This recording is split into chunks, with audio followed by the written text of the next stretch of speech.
welcome to my budget deck channel where I try to make decks as cheap and playable as possible. So if this is something you'd be interested in, then why not subscribe? Today I had a look at a deck that is fairly new in Master Duel actually, and I tried to make it a budget variant because this deck was posing a bit of a challenge on me because lots of cards are ultra rares and lots of cards are technically needed at more than one, but if you jam in some Tri-Brigade and don't go too hard on the whole go second kind of variant of this deck, then there's definitely a playable build somewhere in this, and this is what I came up with. It will not be perfect. I had to learn lots of Tri-Brigade combos for this, and I'm still not very good at it, but it worked. I played it in the ranked ladder, it did stuff. If you have these cards and you don't know what to do with them, but you don't want to uncraft them because you might like their playstyle and you might want to invest in them in the future, but you can't just yet, then this is a variant that you can play till then, and you can get accustomed with the deck and you can see if this is what you want to be playing. And starting off with triple Tri-Brigade Nervall, this card is very good. Sending it to the graveyard gets you a card to the hand and so on, so this does a lot of the stuff. And I don't think I need to say much to the Tri-Brigade engine anymore because people will have seen this a billion times by now. And what this does, creating advantage, doing stuff, getting monsters on board and so on. So this is quite good. This is quite a better one, but we run them all at 3. And why we run Kerass at 3 might be interesting for some of you, because usually I don't think you would.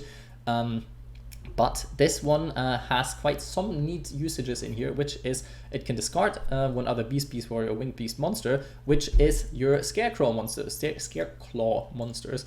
And if they are in the graveyard, you have multiple ways of getting them back. You have Monster Reborn and you have Scareclaw Arrival, which is quite important because with this you can actually then go into the Scareclaw combos starting from there, because you can go into your link 1 if you get this card back. So having them in the graveyard isn't always the worst thing you could be doing. Cards to mention that you could be playing actually here is the good old, wait for it, I think I double clicked it by accident, is Ayers Rock Sunrise. If you feel like you don't have enough ways to get them back from the graveyard, because there's tons of ways to send them to the graveyard. Nervall can, Fraktall can send them to the graveyard, Kerass can send them to the graveyard from your hand, and there's lots of ways to get into these kind of cards, so there's lots of ways to be able to get them back from your graveyard, and sometimes you want to be doing just that for certain reasons. So technically, if you really wanted to, you could run Ayers Rock Sunrise.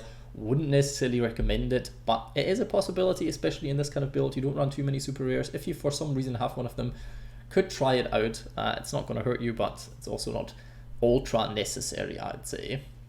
Another thing that you can do with Kerass is obviously once you special summon it, it doesn't take your normal summon, and then you can use its effect possibly to summon one of your other, if you already started your combos beforehand, to go into one of your link monsters. And with your link monsters, then you already have 2 monsters on board, and you're just missing one, which would be your normal summon. So you can go into your Scareclaw Tri-Heart, which is very important for the deck.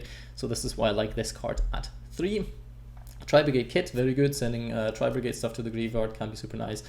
Starts your combos and so on. Plus we do run Tri-Brigade Stand-Off, so this actually happens a lot more often than you might think.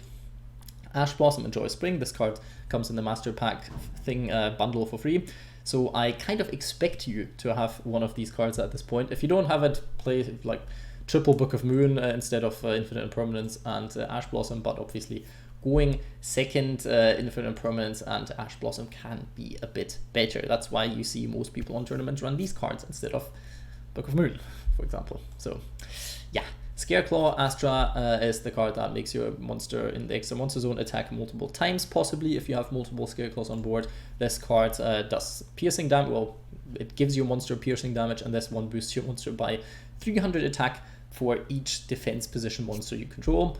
Can be nice for the OTK, will come up from time to time, and also it has 2000 defense, which might not sound very helpful because no attack, but your trap card lets this card attack with its defense points. Technically, if you survive that long and you have your trap and whatnots, then this can come up, I guess. Yeah. Next up to Fraktall, because this card is very strong, sends stuff to the graveyard, either starts your Tri-Brigade combos, or if they have already started, because you do have other stuff that can make this happen, then it can send one of your Scarecrows to the graveyard and you can get this card back, and there's lots of stuff that you can actually do with this. So this card is definitely a 2-off. Next up, one of the cards that are a bit more complicated in this deck, because technically you want to be running this card as at 3 because, well, guess what? It searches stuff, so it's quite nice. But this card has 2 problematic zones in this specific deck. First of all, it's a warrior monster, so technically you kind of have to watch out when you use this card, because, yeah, you can't use it at specific times because you can only use beast and stuff monsters as link material, so this is a bit difficult. You can still special summon it though, get the search, which is the most important part, but yeah, you have to kind of keep an eye on that one. And obviously it's an ultra rare, so we did not want to run it at 3 anyway. So we run 1 reinforcement of the army, which is obviously dead if you get 2 of them, or once you've searched Reichheart, which you easily can, this card is also dead. So yeah, but gladly you have Ferjit, so you can get it back into the deck and hope you never see it again. So this is what we're kind of doing. Monster Reborn, very good if you go on second. If you break some of your opponent's board, then this card can be nice, get one of their monsters. It's an extender, obviously, because your opponent will be disrupting you, and this can help you to extend, and it can get your Scareclaw combo started if you have sent them to the graveyard by using stuff like Fraktall, for example. Same for Scareclaw Arrival. This card can be quite nice. Yeah, you also get extra protection, which is quite cool, so this is why I run this card at 3, because you have so many ways of getting a Scareclaw to the graveyard and the specific variant, so drawing this will not be super dead. Technically you can bump it down to 2 or 1 if you like, because you can only use 1 of them per turn, which is a bit annoying, which that wasn't the case, but it is what it is, so you kind of don't want to be drawing 2 or 3 in your starting hand. But yeah, at least at 2 I think I would play this card, because it really does start your combos from time to time. 1 primitive planet, Reichphobia, whatever that's meant to be, because this card, yeah, is searchable with your link monster. Since you only run your link monster at 1 copy of this is absolutely fine. You see, usually you possibly run 2 of your link monster, and you can like keep going with certain stuff. But this card is quite nice going second as well. Searches you mainly your Reichheart. Usually you kind of could search Visa's Starfrost as well, but we decided not to run this card because this card is, well, it's an ultra rare and it doesn't super enhance your game state. Like, it does stuff, but it doesn't do enough. So I would include this over any of the other cards, and we've kind of reached the cap of how many ultra rares I want to be running in budget decks. So if you want to include this card at one point because you have it, do so. But if you, yeah, I don't see much point in this specific variant if you just want to get as custom with the deck and play like a semi-okay-ish variant of the deck. We run 1 Fire Formation Tenki. Obviously I have 2, I tried out 2. You could run 2, you could cut down 1 Tri-Brigade Stand-Off for it, but I felt like actually in this specific variant I didn't need to, so I kind of cut it down because of, you know, we're already running like 4 super rares and 5 ultra rares. I wanted to keep it as cheap as possible, but we did need to fill another slot, and we did need to have another card that gets us into our play starter, so this felt, well, fine at 1. You could play it at 2, you should play it at 2 probably, but yeah, I felt like 1 is absolutely fine, because we do run a card that we probably shouldn't be running, but for a bad budget deck this card is actually somewhat neat. But Tri-Brigade Standoff can get your Scareclaws into the graveyard from your hand, which sometimes can be helpful. Yes, most people wouldn't be playing this card because you cannot special summon monsters from the extra deck except Beast, Beast Warrior, or Winged Beast monsters. But the good thing is this card is a Beast Warrior, your Tri-Brigade cards obviously are Beast cards, and the rest of the stuff is mainly in here for decoration, really. It doesn't do all that much, even like your Link 1 is a Beast Warrior monster, so it doesn't hinder you with most of your plays, and also you can easily pop it with Firefighting Daruma Duel if you go in second, so this is also not too much of a problem having this card on board actually. So you're usually fine, and this card starts your combos. This card does stuff that, well, in a meta version of this deck you wouldn't need to be doing, but in this specific version it helps you get your combo started, it helps you doing all kinds of stuff, and if your opponent wants to run over your back row if you go first, they cannot declare an attack, so you will survive till the next turn. So this is something that isn't terrible at least, but yeah, like I said, usually you wouldn't be running this, but in this specific variant, keeping it budgety and whatnot, being able to send stuff to the graveyard, being able to add stuff to your hand is actually quite nice. The only problem though is that you cannot add Kerass, because if you send 1 Scareclaw, because the Scareclaws are all beasts and you cannot add the same type of monster. It is what it is from time to time, but yeah, I like the card more than I should like it probably, and obviously this is one of the first cards you can cut if you have different play starters, but I felt like it was actually quite nice in the budget variant. We run 1 Book of Moon. You can swap these 2 out for another 2 Book of Moons. if you like, but this is just going second and going first. It's kind of decent, especially the whole theme of having defense position monsters. So Book of Moon isn't actually totally terrible. Forbidden Chalice, same kind of thing. We run one Scareclaw Straddle.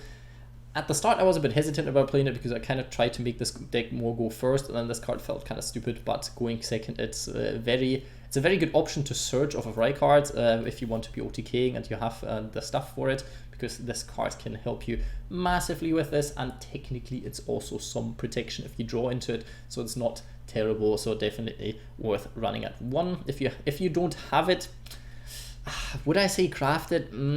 Try the deck out without it, and if you feel like you can't OTK your opponent enough or can't kill your opponent, then maybe put this card in. But since you only run one Reichheart, if you go first, you will already have Search Sclash anyway, and if you go second, then yeah, probably not much of a way around this card then.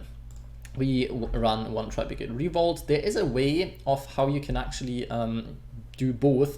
Get Tri-Brigade Revolt, get Scareclaw Sclash, and well, you can use the effect of Tri-Heart then, but still you have one negate then, and you have your very good Tri-Brigade starter and Shurake, so you can actually disrupt your opponent twice and have 2 massive bunguses on your board. So this is usually quite a nice combo if you go in first as well. For the extra deck, one of this card you should probably run 2, but one of it is fine. Double Daruma draw against back row decks, this can be quite nice, plus you don't want to be running out of beast warrior / whatnot kind of monsters. Then some fillers that obviously you can put in some good cards.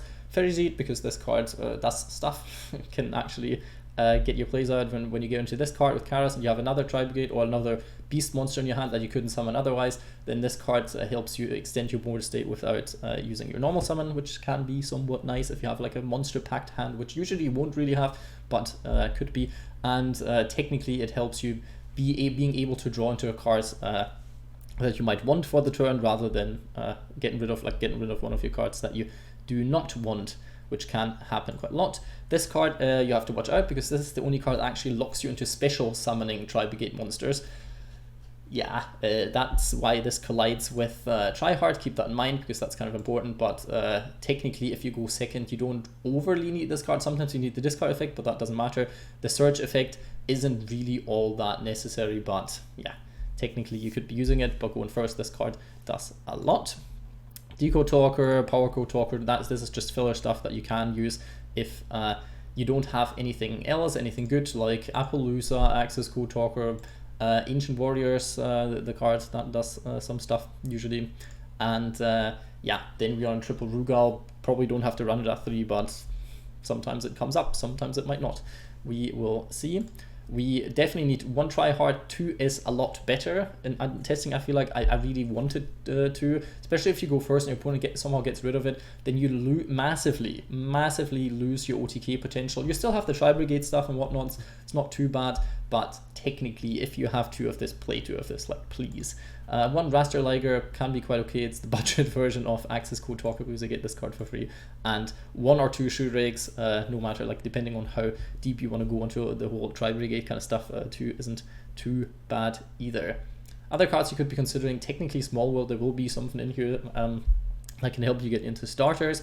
Maxi is, yeah, Maxi is quite nice, obviously. I don't think I have to tell people how nice Maxi is. Called by the Grave, very important, because some searches are quite crucial for your deck, and yeah, hand traps are there to stop you, and you want to be stopping hand traps, so this is kind of what it does. Hope you enjoyed the deck profile. Leave a like, comment, subscribe, but most importantly, I hope you have a nice day.